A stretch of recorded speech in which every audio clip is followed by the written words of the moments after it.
எப்பயும் ஒரே மாதிரி பிரியாணி செய்யாம இந்த கொங்கு ஸ்டைல் வெள்ளை பிரியாணி பண்ணி பாருங்க. டேஸ்ட் ரொம்ப ரொம்ப சூப்பரா இருக்கும். வாங்க எப்படி பண்றதுன்னு பார்க்கலாம்.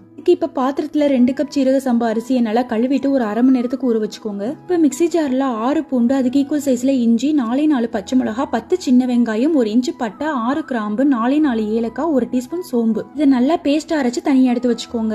குக்கர்ல 50 ml எண்ணெய், 50 ml நெய் சேர்த்துட்டு ஓல் பிரியாணி ஸ்பைசஸ் போட்டு தாளிச்சுக்கோங்க. இதோட 3 மீடியம் சைஸ் வெங்காயம், இது நல்லா கலர் மாறினதுக்கு அப்புறம் 1 கைப்பிடி அளவு புதினா, 1 கைப்பிடி அளவு கொத்தமல்லி, கூடயே அரைச்சு வச்ச பேஸ்ட் 500 கிராம் மஷ்ரூம், இதுக்கு தேவையான அளவு உப்பு, கொஞ்சோண்டு தண்ணி, 50 ml தயிர் சேர்த்துட்டு நல்லா மிக்ஸ் பண்ணிக்கோங்க.